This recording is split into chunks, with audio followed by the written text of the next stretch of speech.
They really are. All right, welcome back to Fluckus Talks, the podcast, episode 20. Today on the show, Richard Rapboy and I made some AI friends. You're not going to believe what they said to us. We have a very eye-opening Urban Decay section that's going to make you want to flee the city.com. We also have another COVID collapser, another vax pusher who, in my opinion, was smited. We have a major trucker update from Ottawa. And as usual, the they-them teachers continue to dominate Cringe of the Week. All this and more. It's Fluckus Talks, the podcast, episode 20. Ranked the best new podcast of all time. Because words are just words until action actually starts. And actions speak louder than words. But at the same time, words speak louder than actions because sometimes it's the right thing to do. Very cool. All right, welcome to Bonus Land. Thank you guys for joining Patreon or YouTube Join. This is where you get extra time on the show, and the show keeps going. Yep. Happy to be here. I have a very important thing I've noticed this last week. California Pizza Kitchen. Are you familiar? Yeah. So I grew up eating California Pizza Kitchen. I've had every type of pizza they've ever put out. Yeah, it got popular when we were, Of course, at the that mall. yeah, like 13 when you were getting dropped off at the mall and you would go to California Pizza Kitchen. It would be a treat. Exactly. So I've gone through all the flavors of pizza. I was a big fan of the BLT pizza. I never had that one. Maybe that was just me. They put mayo on the pizza. Not for everyone. I used to love it. BLT pizza. I was probably the only one who ordered it. You put mayo on your fried rice, right? That's not true. Okay. That's a conspiracy started by Chinese Donut Boy. Okay. Yeah. So that's not true. Chinese Donut Boy has this thing where he tries to pretend I'm putting mayo on everything. And he makes announcements. Like I ordered Chinese food and I was putting mayo on his orange chicken. And he's like, he's putting mayo on his orange chicken. And everyone looks over and it's just like so embarrassing. Like, no, I'm not. So Chinese Donut Boy has this joke where I put mayo on everything. It's not true. TBD. Yeah. Yeah. So it's not true. So the mayo BLT pizza, I can get why you got rid of that. It was probably just me ordering it. Fine. The Thai chicken pizza.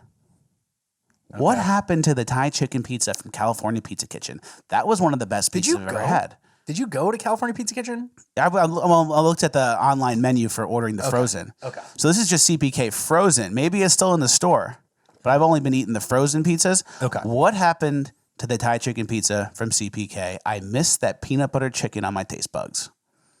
Your what? My taste bugs. Taste buds? Taste bugs. All right. All right.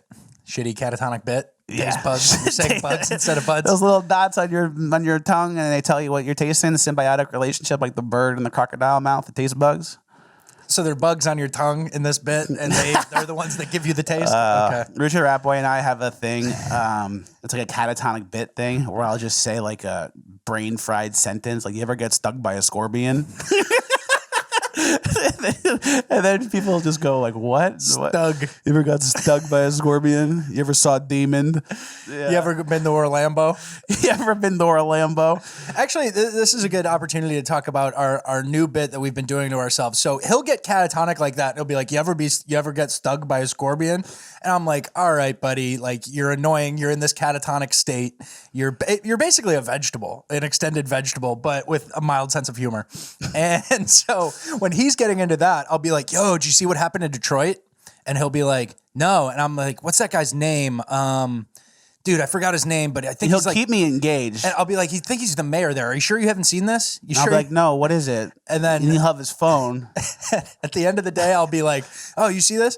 Wasted your time. And it's a blank screen, and he'll just say, wasted your time at the end. So there's now like a thing where if he wastes my time, I have to strike back and keep his attention and then waste his time. It's actually sick. I'll be like, oh, can you help me with something? Pull out your phone real quick. Take this number down.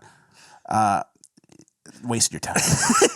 He'll pull out his phone, be ready to go, and I'll just say, wasted your time. So we're starting a new war. Yeah. There's a new war going on. Bonus Land is a great place. I like Bonus Land. It's chiller. I can like sit in the chair more comfy. Yeah. There are no rules. There's no rules. Obviously, last week we released True Life. I'm obsessed with Rob Smith. Mm-hmm. That was very successful. Rob Smith texted me and said he said he thought it was so funny and I'm hilarious and I'm cray. So you didn't run that by him at all as a person. You didn't say, hey, just a heads up. No. I'm releasing a video about how I'm obsessed with you. Well, the problem my is alter ego. I try to keep it quiet because it's embarrassing because my alt is so obsessed. Gotcha. So I was hoping he wouldn't see it, but he did, and obviously it was in good taste. No harm, no foul. It There's worked integrity with the content, yeah. Yeah. Richard Rapboy and I have been upping our steps lately. We talked about this last week. The bonus footage. We hit 18,300 steps the other day, 14,500 steps yesterday. 18,000 steps was like 10 point something miles, and this is weighted. That ain't nothing. 25 pound weighted vest on me for all these walks we're doing, 3 walks a day. Yeah. And we're adding weight to it too. In the beginning, I added the 25 pound vest, and I could like finish the walk, and it was brutal. Now I don't even notice it. And now if I do a walk without the vest, it doesn't even probably do anything. Yeah. So how much do you think you weigh with the vest on? 25-pound vest, right? That math should be quick. I'm probably weighing like 3. Like 3. Yeah, we had to censor that. Yeah. So yeah, a lot. Yeah. A lot. I'm All right, weighing cool. a lot. Just checking. Didn't mean to make it a thing. Yeah. So this is like a good place to air out some bits, like failed bits. Okay. I was trying to do a bit this week for the podcast that just did not work out. And it was because of the integrity issue. It was a bad taste bit. Basically, I wanted the bit to be a green screen bit where I'm green screened in wearing like a jumpsuit, hands behind my back on my knees at an ISIS beheading, right? Yeah. And the bit was going to be the ISIS guy going like, like really aggressive, like the second before I get my head cut off, like really going. And then the camera cuts to me and I just go, I think he's going to let us go. I thought that was like such a funny bit. It is funny. It is, but the problem is the only the only footage I could use was footage of like people that actually work decapitated. Yeah, of real like beheadings journalists by ISIS. and like that Japanese guy and like people that really got killed by ISIS via beheading. So it's like I couldn't like put that out there and then like that's someone's kid or that's someone's dad getting their head cut off and I'm making like bits like I think he's gonna let us go. And then I tried to find some of the fake videos the CIA made with all that money a few years ago. When ISIS really had a high production value and they were like burning people alive in cages and shit. Yeah. Where'd they get all that stuff? Well, the CIA made a lot of fake videos. Did they? ISIS style fake videos. There was like a budget that got like leaked. And they had like a huge like green screen fake ISIS production. What? The CIA does weird shit like that? Who would have guessed it? No. So I was trying to find like a clearly fake one that the CIA made, but I couldn't. So the bit is just cutting room floor, but I didn't want to let it die. So yeah, there's like a piece of you that like you need resolution on that. closure, resolution. Yeah. I need to close the loop. So it's like the bit's not going out there. I'm at least going to say the bit. We're all going to visualize the bit. It's a funny bit. It's done. We're moving on. Rapboy and I just finished The Tinder Swindler last night. Yep. Did you like it? I thought it was funny. I mean, it's one of those shows that goes viral on Netflix. That's like, yo, did you see it? Yo, did you see it? It's hilarious. Yeah. There's scammers and then there's scammids. Yeah. Scammies. Scam victims. Yeah. And the guy, basically, I'll explain The Tinder Swindler to anyone who hasn't seen it, but basically there's this guy. And he shows up out of nowhere. He comes to your town on a private jet. He meets you on Tinder. Then he shows you a lavish life. He takes you around in a Rolls Royce. You know, you go to the nicest dinners, nicest museums. Then he basically says he loves you, you know. Takes you back to the hotel. He has sex with you Yeah. on the first day most of the time. Yeah, sorry, ladies. Well, that was your fault. Yeah. You got tricked. So basically, he gets closer to these women, and then he sets up these elaborate sort of like fake scenarios where his enemies are after him, and like, I can't use my credit card, they're tracing me. Like, We just got attacked. We just got attacked, and he sends him a picture of his bodyguard who's all bloody and him with like blood on him, and he reuses the same picture for all the girls. But basically, he creates scenarios where he needs cash from these girls, and he doesn't care how they get it because his enemies are after them. And they've experienced like this high-end life where like the week before they were in a Rolls Royce and a private jet. Eating caviar and So shit. they're like, all right, yeah, I'll send you $25K. I'll send you $10K. I'll take out a loan for $15K. And they just keep getting swindled. The girls are very swindleable if you have a high production with your heist. Absolutely. If you have a high production with your heist, pretty much you can go 5 for 5 getting whatever you want. This one girl basically was like, private jet, where do I sign? You know? And so he runs up the Amex. He gets an Amex in their name. He runs it up. And then he starts having them take out personal loans. And one girl went all the way up to $250,000 in personal loans for this guy. So clean swindle. The guy is a good swindler. Yeah. But basically it all kind of ended with like, we got our revenge. Like these girls, like one of these girls took his clothes and then sold his clothes for like 10 grand. For like 10 grand or something. Used Gucci sweater, like $200. Yeah. Like, So she got him back. So she was kind of patting herself on the back for that one. But at the end of the day, like end of the episode, this guy got they got him back to Israel and he ended up getting prosecuted for a crime. He basically spent 5 months in jail, worked out all these girls, just worked them over. Spent 5 months in jail and was back doing the same shit like afterwards. Now he has a Ferrari and a new girlfriend. The Netflix shows about him. And then all these girls are at the end of the day are like Natalie is still paying back her personal loans. Yeah. So basically it was like a Ponzi scheme where he's out driving around with girl 1 while he's receiving money from girl 2 who's funding it. And then he'll go out with girl 3 and then he'll ask girl 1 for money. Yeah. And then he'll go out with girl 4 and ask girl 3 for money. So just like a Ponzi scheme where he's just like living, like he spent like $250K in like 2 weeks. One of my favorite lines from Good swindle. Yeah, clean swindle. You got away.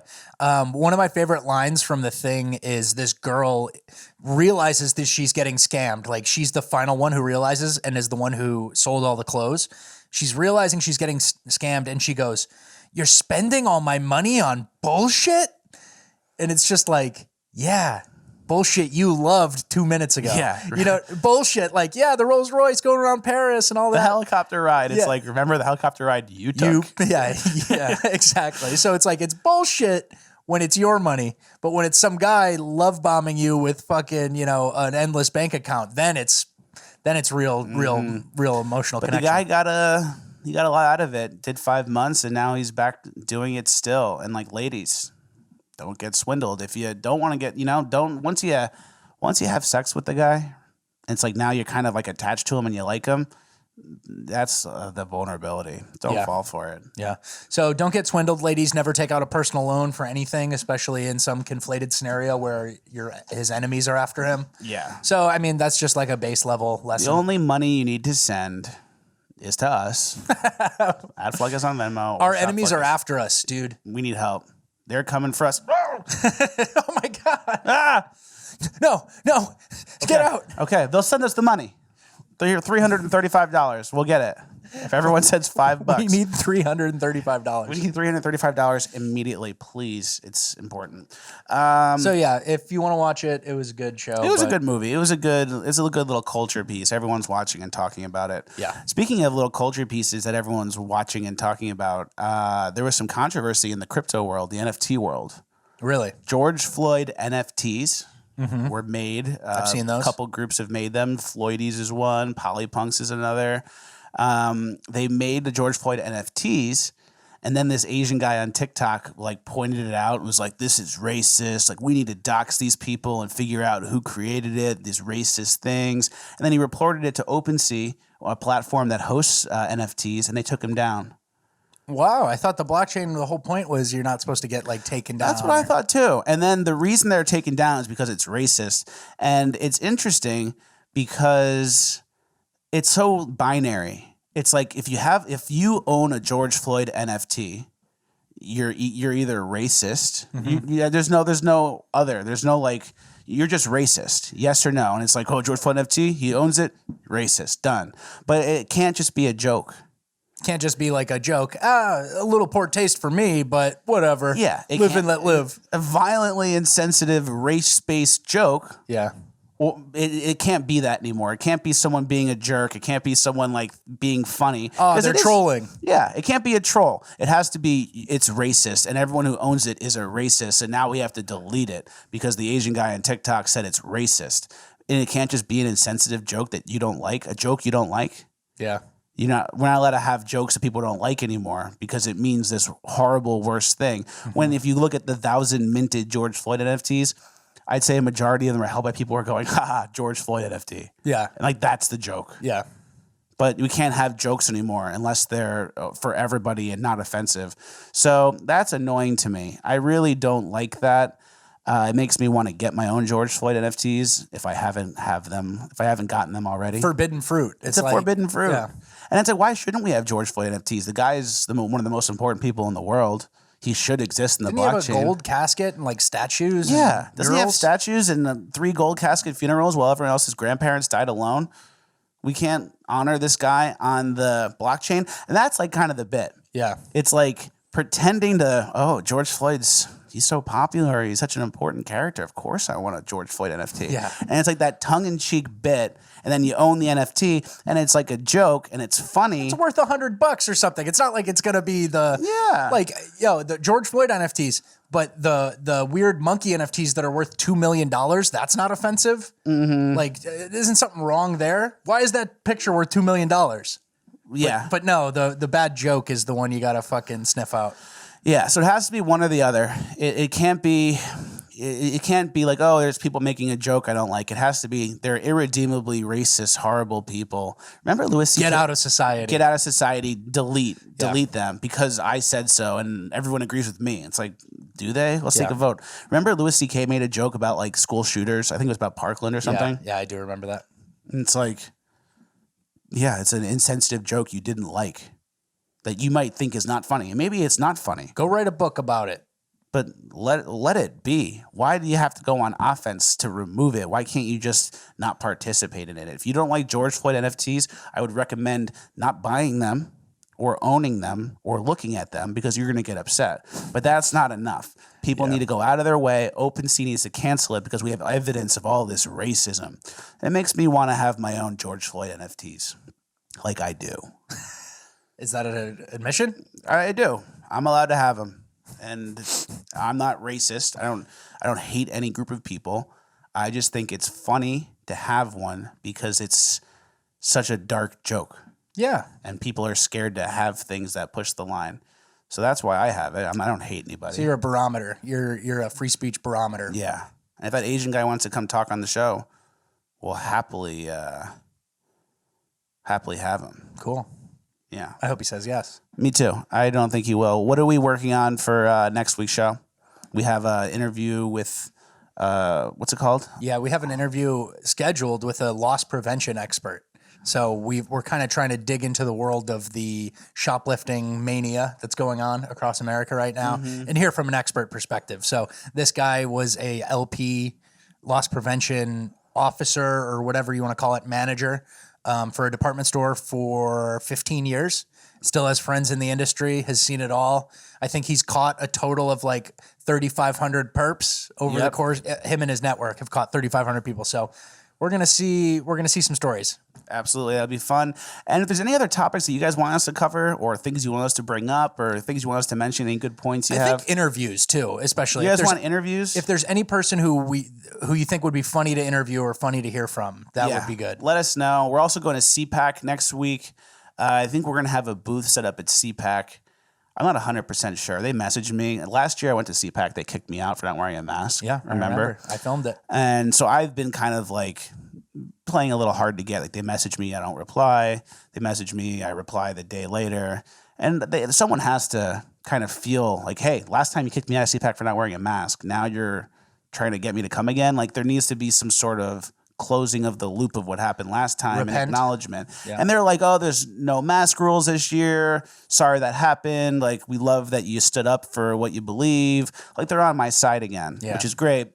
And then they're like, all right, we'll give you a complimentary booth at CPAC. But I was like, all right, cool. Thinking it'd be for a whole day. I have it for 4 hours.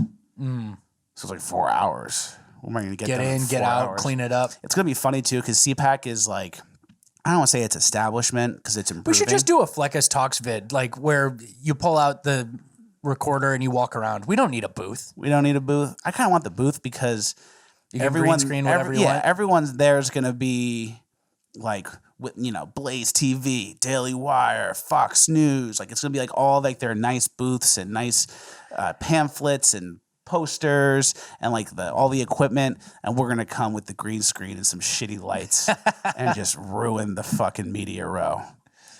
So that's kind of like the energy. I want it to be pirate radio, ruin media row, but we probably get the most views of anybody kind of deal where it's like, yeah, you can say you don't like how it looks, but it's undeniably a good product.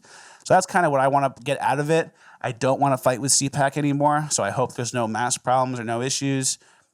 We're not sure yet if we're going to do the 4 hour booth. If there is a 4 hour booth, let us know in the comments what you guys would want us to talk to people about.